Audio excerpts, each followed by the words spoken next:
अल्लाह रब्बुल इज़्ज़त कुरान में फरमाता है कि तुम गौर क्यों नहीं करते कि हमने दुनिया कैसे बनाई है। सर रोजर बेकन, जिन्हें फादर ऑफ साइंस कहा जाता है, उन्होंने साइंटिफिक रेवोल्यूशन यूरोप में लाया था। उन्होंने एक बार कहा था कि बेशक थोड़ा साइंस और थोड़ी फ़िलॉसफी हमें अल्लाह या गॉड से दूर ले जाती है, पर बहुत सारा साइंस और बहुत सारा फ़िलॉसफी हमें अल्लाह या खुदा के बहुत करीब ले जाती है। तो आज जो हमारा टॉपिक है ऑटोफैगी, रोज़े रखना क्यों ज़रूरी है, तो या हम कैंसर से किस प्रकार बच सकते हैं।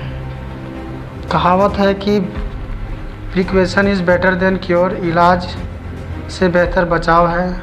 आज जब दुनिया में सबसे ज़्यादा कैंसर के मरीज़ भारत में हैं, तो सवाल उठता कि आखिर हमारे जीवन में ऐसी क्या विसंगतियां आ गई, हमारे जीवन शैली में आखिर कौन सी खराबियां आ गई, जिसके वजह से इतने बड़े पैमाने पर यह बीमारी हमारे देश में फैल रही है।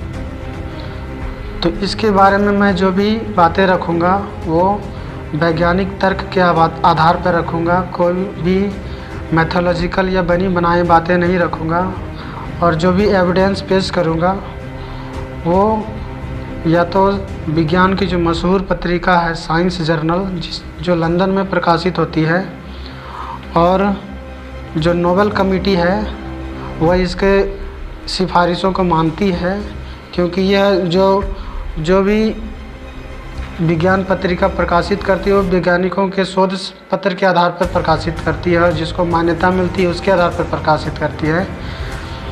तो 2016 में भी इन्होंने एक पत्रिका प्रकाशित की थी ऑटोफैगी को लेकर के। मैं उसी पर आज आपके समक्ष कुछ जो बहुत ही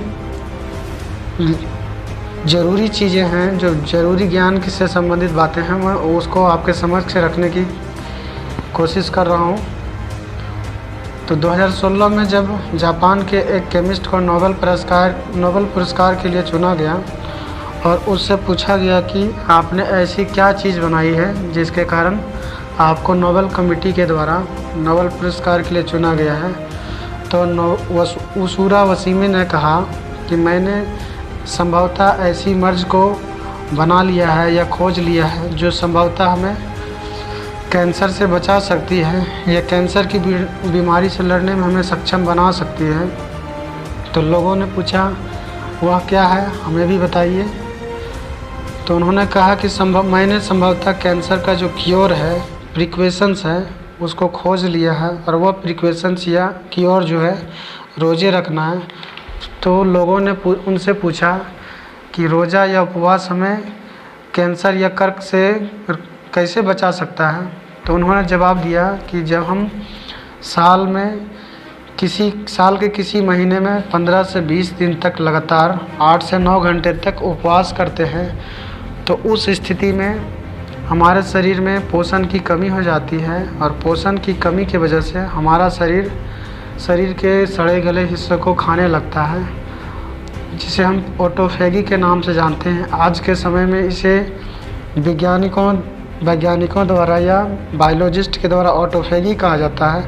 और जब हमारा शरीर इन सड़े गले या अपशिष्ट पदार्थों से मुक्त हो जाता है, तो हमारा शरीर भी कैंसर से मुक्त हो जाता है। आज से 1440 साल पहले